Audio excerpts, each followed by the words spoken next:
Okay na. Dito, pakikwento mo na lang. Si nanay ko is ano na siya, 80 years old. Bali, 2 beses na siya nasalina ng dugo, no, ate? Twice na. Twice na siya nasalina ng dugo Inubalos. dahil yung kanyang creatinine is Mataas. mataas. Hemoglobin very low. Oo. Before, yung nagsishake niya yung katawan niya dahil pala ganun pala yung mga ang creatinine mataas.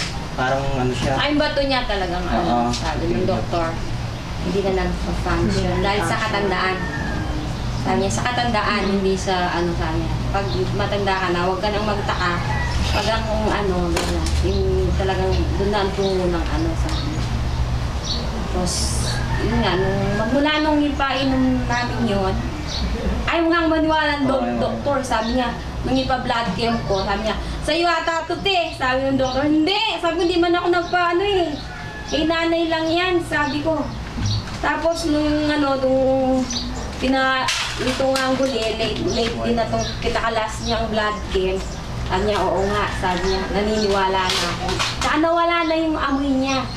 Kasi pag pala yung bato natin, hindi na nag-function, yung mangangamoy na tayo lang yung mapanghi, gano'n. Pag ano?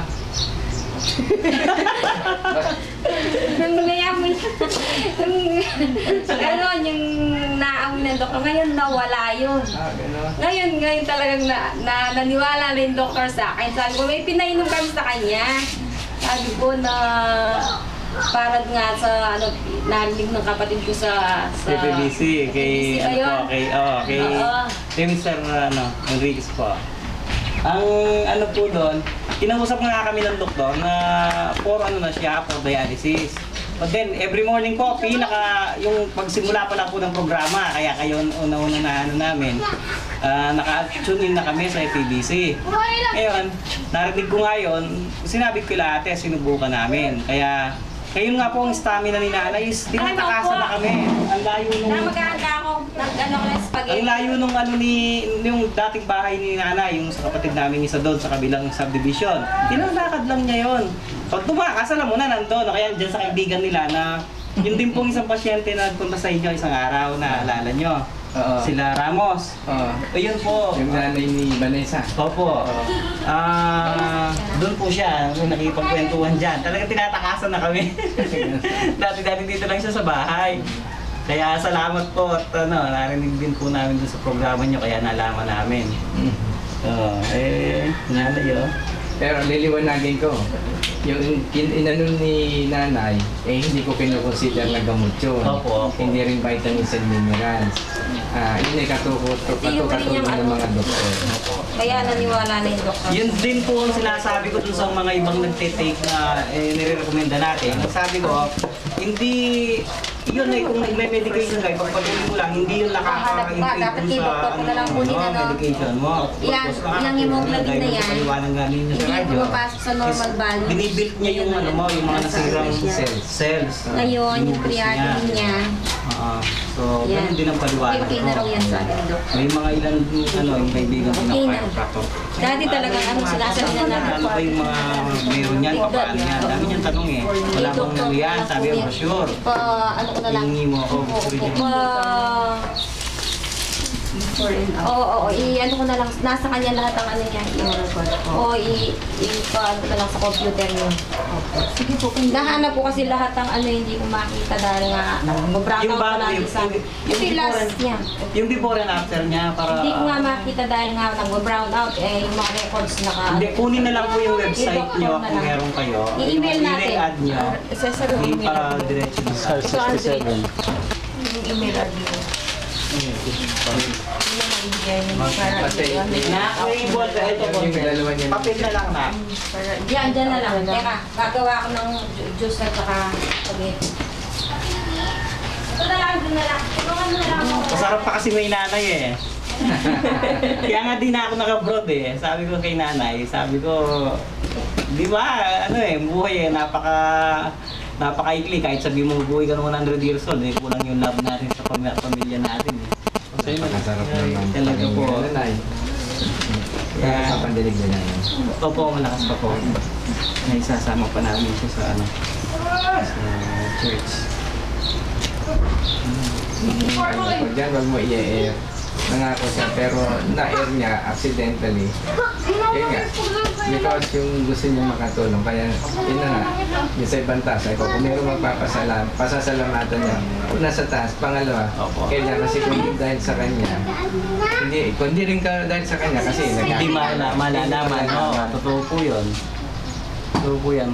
Kahit nga nung nakausap ko sila, yung misis ni Dr. Kamaya, nung hindi ako nakakuha sa Maynila, tapos naitulong doon sa akin sa Lubao. Napaka rin ng mga kapatid ko.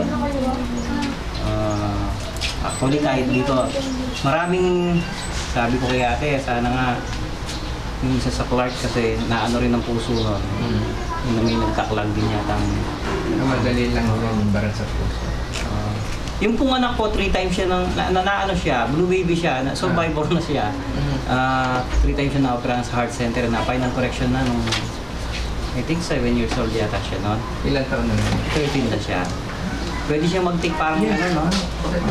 Mga ilan? 1 cup. Ta? Nag-iisa. Mukhang malalaking ka na. Di nga ako kasi usually dapat tatrabaho ako kahit lang kasi may nearby ako tawag eh. Sabi ng nanay niya, huwag mong iwanan ha. Dahil nag-iisa nga hindi ako makalis. Lumalis kasi yung nanay nakipaglibing. So, hindi pwede. Kahit sa school hanggang ngayon, sinasama pa yung teacher, takot ng teacher na walang... Kasama? Oo, ewan ko, para siguro hindi sila well-informed na Hindi kasi doon sa yung lunga, alam ko hanggang ganun lang yun. Kasi merong pinsan ako. Yung kapatid ko doon namatay 12 years old lang siya, blue baby. Na na siya. Okay. Parang yun lang, parang Kumain niya pang record. Ganun, kaya natin yung hemoglobin. Sige po, kaya may control natin. Namin yun. Marami yan. Every 3 months ko ata siyang pinapa-blood care. Pagka papaulit pa ng doktor pag hindi pa satisfy yung doktor sa Sabi nga nung isang kaibigan ko na Marami yan sabi ko. Kaya kay doktor ko na lang po yun. Kay doktor lang naman na record. Sige po. Kung ano pa nalaman niya ng kaibig ng Panginoon. hindi natin. Pwede na mayroong nito, wala. First week pa lang, yung pagpunta sa inyo, kailan pa lang yun, Mamatay. Dapat ito kayo matatakot. Kasi lahat naman tayo. Sila ba natin yung si nanay, wala kay nanay yun, nanay. Kung may isang bagay. Kasi pag in-offer mo talaga sa kanya, hindi ka natakot mamatay. Eh di, Nay, nakakapagtong its ba tayo? Hindi po. Hero lang. Kasi kalimitan sa Mga matatanda, nagtotong. Kahit yung yung lola ko nun talagang nihahatid pa namin sa parang libangan na lang niya. Alam mo ba yung larong bularet? Hindi na yun may mga card na nakikita ko sa amin yun may mga haring bastos, haring sword. So tayong... Kuwaho yata sa amin. Sa Bulacan, magkuha ko yan. Wow ba yan? Yun sa amin tagdong bularet, yung maraming baraha ganitong kakapal. Kung inuhuli lang daw yung mga nagsusugahan, lahat mahuhuli. Gano'n. Ang mati ko, ang libangan niya. Ang mati ko, na 79. Opo. Sungka. Ayun. Kalaro ni Shirley, sila, mga anak ko. Para nagdadaya lang palagi. Yung mga anak ko, mabibili sa mga gano'n, ano? Kasi Wala, nagdadaya yung mati ko, dahan-dahan eh. Tapos magdadaya ang mati ko, nahuhuli.